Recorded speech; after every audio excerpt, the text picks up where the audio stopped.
کہ مصائب کے چشمے ابھرنے لگے ہیں. پنجتن کو فضیلتوں کی اور مصائب کی انتہا کا نام ہے.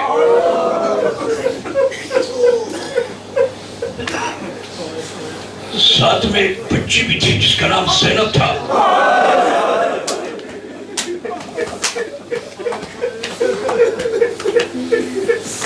جب دربار سے لوٹی ہے تو اس بچی نے ماں سے ہاتھ جوڑ کے کہا ماں جب پتہ تھا کہ آپ کو آپ کا حق نہیں ملے گا تو دربار میں کیوں گئی؟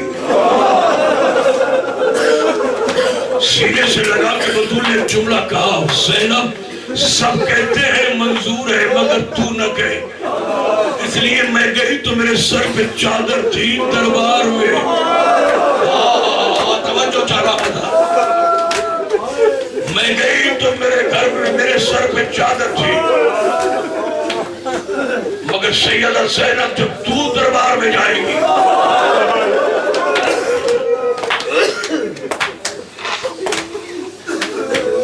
انہیں گراتے ہیں. گریا کا وقت ہے. فضائل سنتے ہو 1.5-2 گھنٹے کا پتہ نہیں چلتا. آج 4 محرم ہو چکی ہے. 4 پلوں کی طرح 4 دن گزر گئے. آج کی شب پتہ ہے ساری دنیا میں کس کے مصائب پڑے جاتے ہیں. بچپن کے دوست حبیب ابن مطالب. ہماری وفا بھی یہی ہے کہ ہم صرف حسین کے بھائی اور بیٹے کا ماتم نہیں کرتے.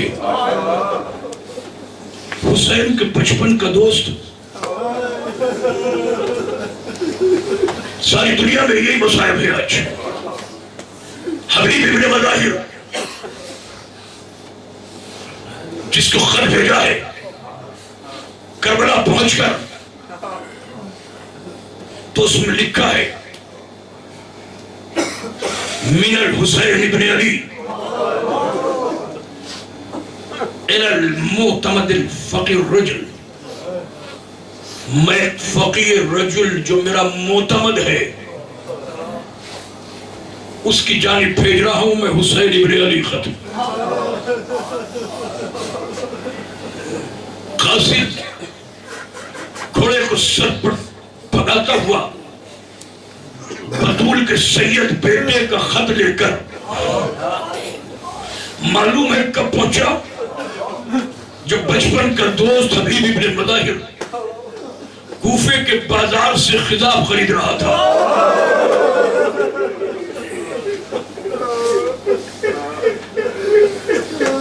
آگے کو جب تم روتے ہو نا ایک جملہ کہو 7, 8, 9 محرم کو 5 محرم کو جو رو گے تو کوئی بطول کے نواسے کے لیے کوئی بطول کے پوتے کے لیے. آج بطول کے در کے غلام کے لیے رو رہے ہو. اور سال بھر مجلسیں ہوتی رہتی ہیں کوئی حسین کے مصائب پڑھتا ہے کوئی غازی کے. لیکن آج کی رات بس سال میں ایک ہی مرتبہ آتی ہے حبیب ابن مطالب کے لیے.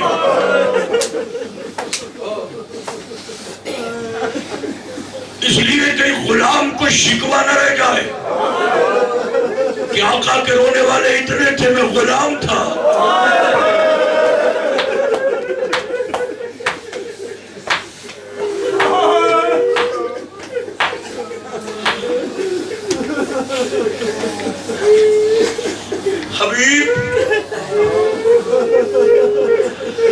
حبیب جو ہمارے آقا کی عزت کرتے ہیں اداکاروں معلوم ہے کہ مولا حسین کا قاصد حبیب کو کب ملا جب حبیب کتاب خرید رہے تھے کہ کون میں قاصد حسین ہوں کیا لایا ہے کہ آقا نے خط بھیجا ہے. آنکھوں سے لگایا بوسا دیا، خط کو چاک کیا، ادادارو ایک جملہ کہا، میرا آقا تو کوفے آ رہا تھا، کربلا میں کیسے رک گیا؟ ادادارو یہ لکھا رہا، اب جو دیکھا حبیب میرے بچپن کے دوست، تو میرا معتمد ہے، ہم کوفے آ رہے تھے لیکن کربلا میں چاروں طرف سے سپاہیوں نے گھیر لیا ہے۔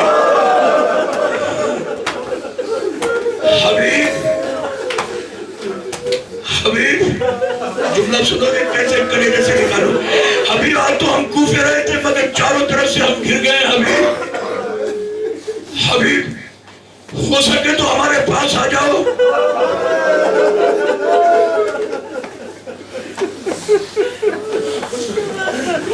دکھ کے لمحوں میں، غم کے لمحوں میں اپنے یاد آتے ہیں حبیب۔ چند سطریں لکھ کے قیامت کی سطر تھی جس نے حبیب کا کلیجہ پھاڑ دیا۔ حبیب یہ خط پڑھ کے دیر مت کرنا، اس لیے میں اکیلا نہیں ہوں، میرے ساتھ فاطمہ زہرا کی بیٹی زینب ساتھ میں ہے، تاخیر مت کرنا، کلثوم ساتھ میں ہے، اور ان کی ماں ساتھ میں ہے۔ ہاں دارو حبیب نے خضاب پھینکا، کہا یہ ریش حسین کی محبت میں خون سے تر ہو گئی۔ حبیب گھر پہنچا، گھر پہنچنے کے بعد زوجہ نے معلوم کیا حبیب کی، حبیب بڑے پریشان نظر آتے ہو، کیا ہوا؟ کہا علی کلال کوفے آ رہا تھا، کربلا میں گھیر لیا گیا اور مجھے خط بھیجا ہے، مجھے بلانا چاہتا ہے۔ تو ایک مرتبہ حبیب کی زوجہ نے جملہ کہا ہے، حبیب ابن مظاہر تو میرے شریک زندگی ہے، مجھے بتا تیرا خیال کیا ہے؟ ایک جملہ کہا، میں جا کے کیا کروں گا؟ جو حشر سیدہ زہرا کے لال کا ہوگا وہی انجام میرا ہوگا۔ یہ سننے کے بعد حبیب کی زوجہ نے ہاتھوں کی چوڑیاں اتارنی شروع کی، آواز دیے حبیب مجھے اجازت دے، میں زہرا کے بیٹے کے مدد کے لیے جا رہی ہوں۔ ارے یہ چوڑیاں پہن لے، بطول کا بیٹا بلا رہا ہے اور تو تلفظ کر رہا ہے۔ ایک مرتبہ حبیب نے سلام کیا کہ میں نے تیری آزمائش کے لیے یہ جملہ کہا تھا، ادادارو خدا حافظ کر کے نادر علی پڑھ کے حبیب گھر سے نکلے۔ اب جو گھر سے نکلے، جہاں حبیب کا گھوڑا بندھا ہوا تھا تو حبیب کا غلام حبیب کے گھوڑے کی گردن میں باہیں ڈال کے کہہ رہا تھا، اگر میرے آقا نے ذرا دیر کی تو تجھے قسم ہے میری ساری زندگی کی خدمت کی، اے عزب با وفا مجھے بطول کے بیٹوں کی مدد کرنے کے لیے کربلا لے چلنا۔ حبیب نے غلام کو آزاد کیا، گھوڑے پہ بیٹھے۔ ادادارو جیسے ہی حبیب کو سامنے سے دیکھا کہ کوفے سے کوئی شیر کی طرح گھوڑے پہ سر پر بھگاتا ہوا چلا رہا ہے، ایک مرتبہ حسین نے عباس کا ہاتھ پکڑا، میرا مہمان آ گیا، میرا بھائی آ گیا۔ ادادارو حبیب کا استقبال سینے سے لگا کے کیا۔ ابھی حبیب میں اور جناب حسین میں کچھ باتیں ہو رہی تھی کہ پردے کے پیچھے سے حبش کی ملکہ جس نے زہرا کے ساتھ چکیاں چلائی تھی آواز دی، حبیب تجھے فاطمہ کی بیٹی زینب سلام کر رہی ہے۔ حبیب نے ماتھا اتار دیا، ہائے سیدانیوں پہ یہ کیا وقت آ گیا کہ مجھ مراد کو زہرا کی بیٹی سلام۔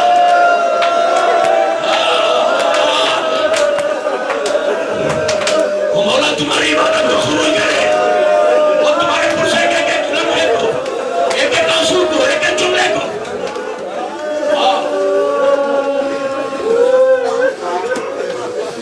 دو لمحے بس، دو لمحے مجھے اجازت دو۔ ادادارو رات ڈھل گئی، عاشور کا جب سورج نکلا، کربلا کے تپتے ہوئے سروں پر ایک ایک حسین کے وفادار دوست نے اپنے لہو سے کربلا کی سرزمین پہ داستان وفا لکھنی شروع کی۔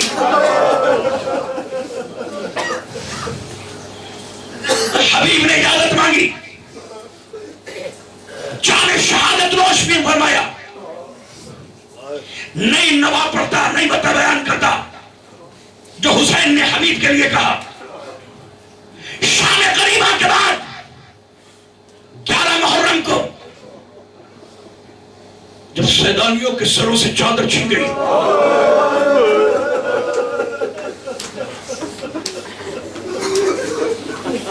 اور نیزوں, اگر مصائب کا جملہ کو یہ ضروری تھوڑی ہے کہ شہادت پڑھوں, اگر ایک جملہ پڑھ دوں تو میں سمجھتا ہوں کہ آج کے مصائب کا حق ادا ہو گیا.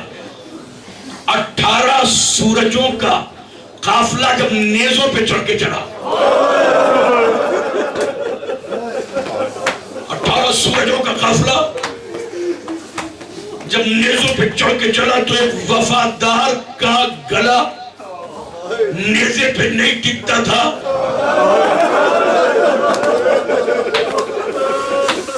اس نے بھی 32 برس تک اپنے آپ کو غلام کہا تھا, کیونکہ اگر نیزے پہ چڑھتا تو کہیں اپنی بھتیجی کے چہرے پہ پڑے ہوئے شمر کے تماچوں کے نشان.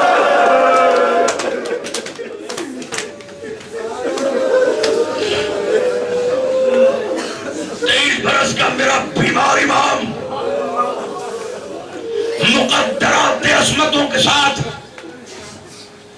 جب کوفے میں داخل ہوا, ایک چوراہے سے دوسرے چوراہے پر, ایک گلی سے دوسری گلی پر جب یہ قافلہ عبور کرتا ہوا پہنچا تو اتفاقاً وہ چوراہا آ گیا کہ جہاں پر حافظ قرآن, مدرس فرقان حبیب ابن مظاہر کا گھر تھا.